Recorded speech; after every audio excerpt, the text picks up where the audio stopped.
your mic, so you're muted, so whatever you were saying, we didn't get to hear. All right. Sometimes I should remember to mute my microphone too. All right. Attorney Lawton, how much time would you like to reserve for rebuttal? 5 minutes, please. Okay, I will be your timekeeper, and I will do my best to let you know when you arrive at that point. We Thank are you. ready to begin, and you may proceed, counsel. Thank you. Good morning. May it please the court. I'm Lindsay Lawton, here on behalf of Dr. Lionel Vasco Bonini, the former husband in this family law appeal. My co-counsel, Michael Brownlee, is observing remotely. This case is an appeal from an order modifying alimony on Dr. Bonini, the former husband's petition. The trial court properly found that alimony was subject to modification in this case, as the circumstances had changed. The petition for modification came 18 years after the final judgment, and the former wife's financial circumstances had substantially improved, making the issue before the trial court what the former wife's actual need for alimony is at the present time. Even though the trial court did modify the alimony, the trial court made 3 errors in determining the amount of the alimony. First, the trial court failed to use the required methodology under section 61.08 to determine the amount. Second, the court failed to impute income from available sources. And third, the court made a finding concerning the party's lifestyle during the marriage that is not supported by competent substantial evidence, and that places an overemphasis on that factor at this stage of the litigation.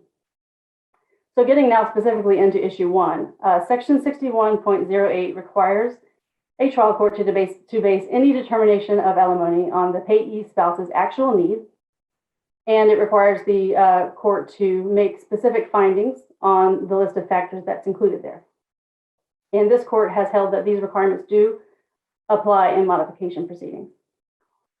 And also this court has held that any award of alimony that exceeds the payee spouse's actual need is an abuse of discretion. So again, the statutory language is actual need, and there's some specific factors that were especially important in this case that the trial court's ruling and order didn't adequately address. And that's, of course, all sources of income available to either party. And additionally, the trial court didn't go through the evidence and determine what represented an actual need as opposed to just generally what the former wife's expenditures are. So instead of applying the statutorily required methodology, the trial court used a different methodology, which was to take the $6,000 of alimony that was awarded originally in 2002 and to subtract $600 from that. Now, the problem is that that method had no correlation to the statutory factors. The $600, Judge, you're on mute. Yeah, thank you. I don't know that I agree with that characterization, because she needed that 600 in the past, and then she didn't need it. So the trial court took it out. What's wrong with that? Well, the problem is that when the trial court decides to modify alimony, it has to be based on the current need. And so the 600. Okay, and she didn't need that anymore. Correct. Correct, Your Honor. She didn't need the $600 anymore that she was using in 2018 for her health insurance expense. But there's also a lot of other money that she didn't need too, including the $1,600 that she was paying in 2002 for her mortgage payment that she no longer has. The money that she was paying in 2002 to support her minor child that she no longer has to support because the child is now an adult. Did she get child support for that? She did. She got $900 worth of child support for that, but of course she also had her own expenditures above that child support to support the child back then.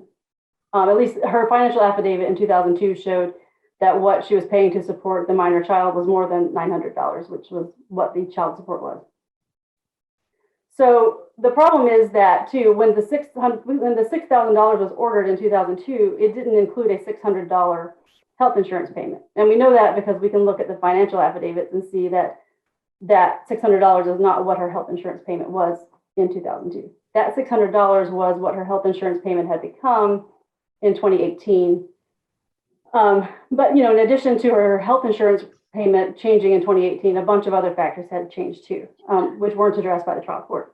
And those include some of the things I just mentioned, like the mortgage payment, the fact that the minor child had become an adult, the fact that the former wife had inherited an apartment in Florence, Italy, that she is able to rent out for income, and a variety of other factors. And the other thing here is what the trial court found was that the former wife's need for alimony was her need, meaning what her expenses are after you take away her actual current income. The amount the trial court came up with was $5,124. And that number was not truly based on need, but based on what all of her expenses are, whether they're needs or wants or discretionary or what have you. But even still, the trial court did not award $5,124 in alimony. The trial court awarded $5,400. And the reasoning for not awarding the $5,124 was that the former wife has, unexpected expenses like we all have, with household repairs and anything that comes up in life. And then the problem with using that as a basis to award more than $5,124 is that it gave no consideration to the fact that the former wife has a substantial amount of money in savings. And so instead of requiring the former wife to rely on her savings to deal with any unexpected expenses, the trial court gave that responsibility to the former husband. And again, that's just not what the statute allows. The statute requires alimony to be based on actual need and to be based on a careful examination of the evidence as it relates to all the factors. And of course, the case law says, and when you do this, when the trial court does this, it has to be sure that there's no savings component of alimony. So the trial court can't protect the wife's savings at the former husband's expense. That is contrary to the Mallard case and just to the statutory language that says all assets and available sources of income must be considered. And so if there are no more questions about issue 1, I'll move on to issue 2, which is about imputing income. So we know here that the case law and the statute expects an imputation of income from available sources. The statute says the trial court must consider all available sources of income, including income that can be generated from assets that can be invested. And the case law, specifically this court's case in Sharon, specifically says a court is required to impute income for earnings that can reasonably be projected based on liquid assets awarded as part of property division. In this case, the trial court awarded $0 or imputed $0 of income, even though the former wife has 2 substantial sources of income that can be earned on assets. And those 2 sources are... The trial court considered the former husband's expert witness testimony about the 5% and rejected it as unreasonable. So aren't you asking us to reweigh that conclusion? No, Your Honor. It's correct that the trial court did look at that evidence and reject it as unreasonable, but I'm not asking you to reweigh because the case law says that a trial court cannot simply reject undisputed evidence, particularly from an expert, as unreasonable without any explanation. In this case, the Ms. Gamble gave an amount based on solid reasoning and evidence, which is that 5% is the rate of return that can be expected on investment in Florida bonds. There was no evidence to refute that. There was only the suggestion that maybe there's a lower amount that can be earned if it was invested even more conservatively than investing in Florida bonds, which Ms. Gamble testified without dispute was a conservative safe investment. And the case law does say, as explained in the brief, if the trial court is going to reject undisputed evidence, it at least needs to give some rationale. Now here, of course, the trial court said it was unreasonable, but that isn't really a rationale when there's no reason in the record to believe that it's unreasonable. And the other thing is, what is clear here is the former wife has $118,000 in non-IRA funds that can be invested. The former wife presented evidence the former husband presented evidence that the former wife could get $492 in interest income every month based on that 5% figure. The trial court rejected that, but in so doing, the trial court ended up awarding or imputing $0. And the case law says you have to impute something. There was evidence presented for what would be a reasonable amount. There was no evidence presented for any alternative. And so it seems to me the trial court needed to accept the evidence here that wasn't disputed in order to honor the requirement of case law that you have to impute something. or even if the trial court wanted, the former wife's counsel offered another option, but it wasn't supported by any evidence. But the trial court didn't even accept that figure. And again, just awarded zero. And then turning now to the IRA funds. Again, the trial court awarded nothing, imputed no income for the IRA, based on the reasoning that there wasn't any evidence that she could withdraw without penalty. Well, that was really an issue that was sort of implicit through Gamble's testimony. It was never disputed that she could withdraw these funds without penalty. The real issue is whether she can withdraw these funds without diminishing what she received in the equitable distribution. That is what the case law requires, and that's what the statute requires. And again, this argument is based on the principles that the statute requires you to consider all assets that can be used to generate investment income. The statute, and especially the case law, says that retirement funds are fair game when it comes to imputing income. And that's because the legislature in section 61.08 made clear that it expects a former spouse who is seeking alimony to rely on her own or his own resources to the extent possible to support himself or herself. And here we have an undisputed point that the former wife is allowed to withdraw from her IRA without penalty. The IRA was worth at most $32,000 at the time of the equitable distribution. Now it has grown to more than 10 times that amount. It is worth, at the time of the hearing, it was worth $340,000. There was an analysis provided by Gamble saying that under a 72T plan, she could withdraw $1,492 each month from that without penalty, and in a way that would allow her to be sure that there would be money available for the rest of her life, that amount. Of course, I think under a 72T plan, it's actually reassessed every year. But the purpose of the formula that the IRS provides is to make sure that when you're withdrawing under that plan, there's an amount. That amount is available for the rest of your life expectancy. The case law says that the court would abuse its discretion not to take into account evidence presented that shows a spouse has a substantial source of income available but refuses to access it. And that's the Niederman case, which is one of the main cases to explain why the IRA has to be used as a source of income. And the way that we know, as I explained in the brief and was disputed in the answer brief, the way that we know that, I'm sorry, let me back up. So the Niederman case does say that you have to impute income from the IRA, or I'm sorry, it says that it's permissible to impute income from the IRA as long as you aren't going to diminish the principal. So there's one of the main disputes in this case is what does principal mean? The case law does not expressly define that, and I believe this case is a good chance for the court to clarify what that means. If you look at the facts of Niederman and all the cases on IRAs cited in the brief, it is clear that principal means the principal that was awarded in equitable distribution. And one clear way to see that is from this quote in the Niederman case, which says, here, the court in Niederman imputed income from the IRA. This court, or not this court, but I believe it was the fourth PCA, held that was proper and explained, were the court to disregard the income producing potential of the assets awarded to the wife, the husband would be required to pay more alimony to the wife so that the wife's IRA accounts would continue to grow.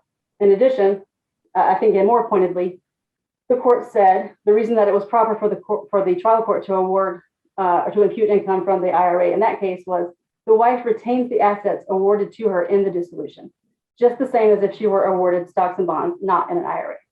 The Niederman case makes the point that an IRA is a tax advantage savings plan, but it's just that, a savings plan. And the Florida Supreme Court case in Mallard says we can't, an award of alimony cannot be designed to protect a savings.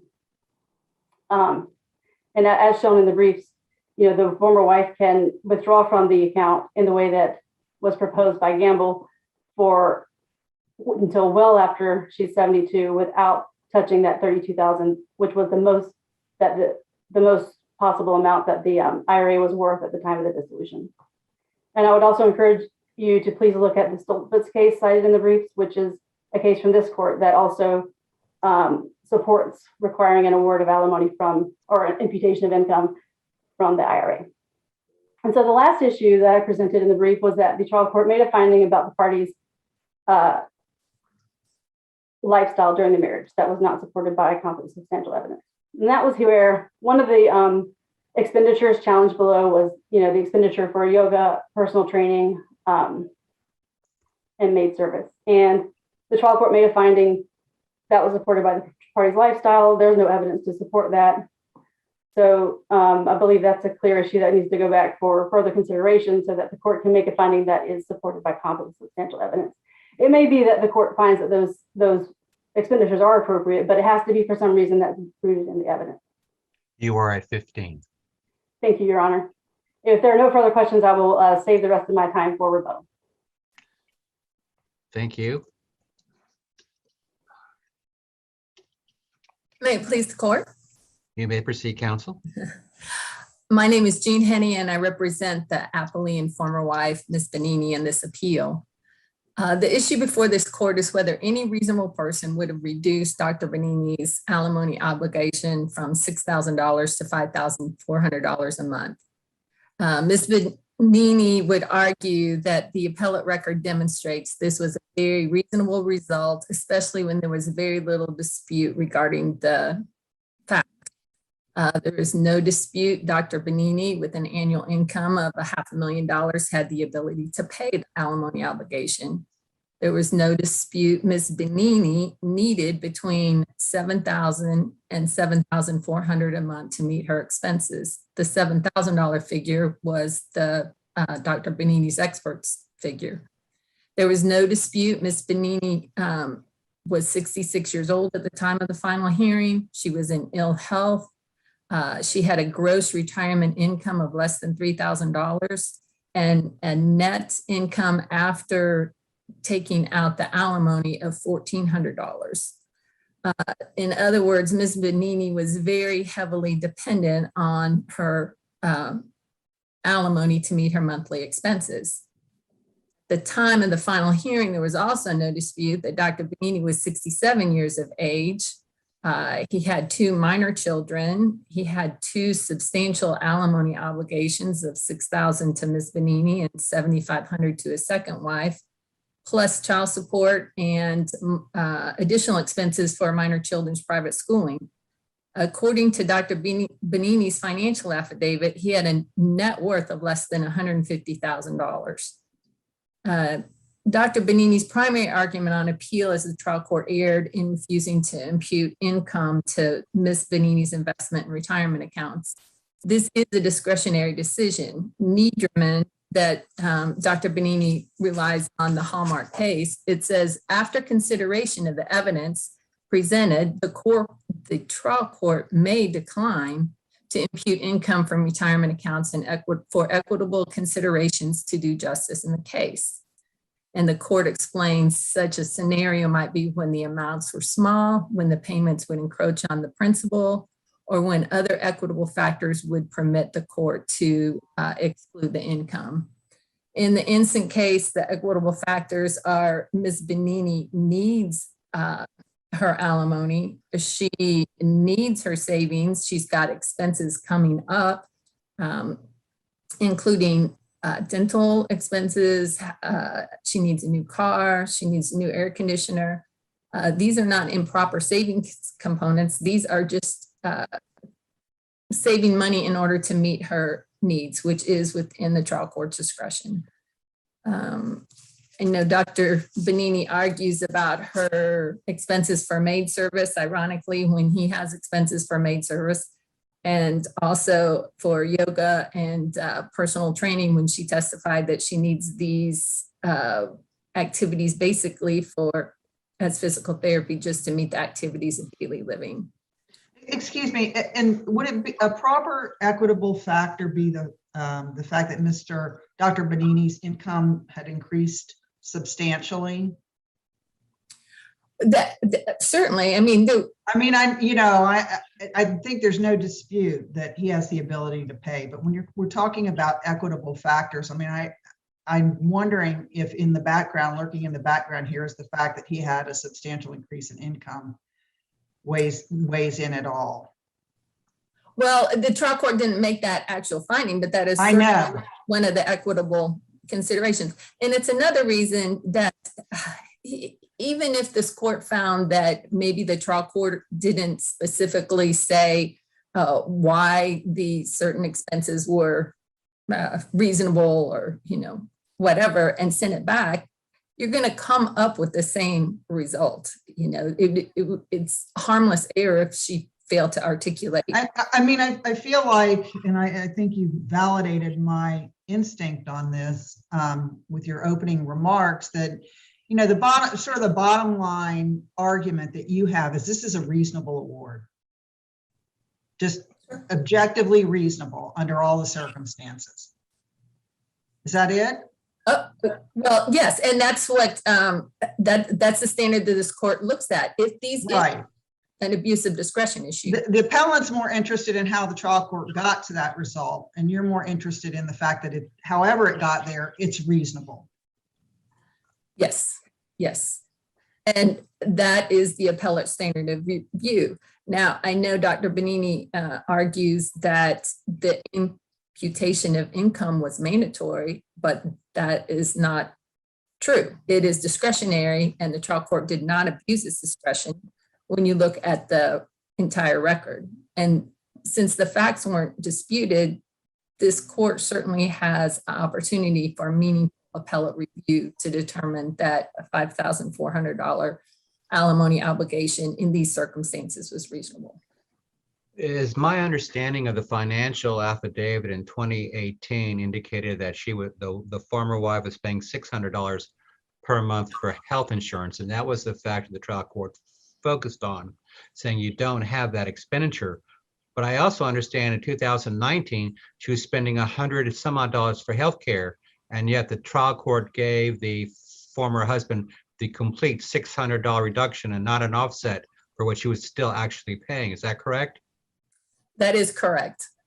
And so, in fact, he received a 10% reduction for his alimony payment. That's not insubstantial. It may not be as much as he wants, but it's still 10%.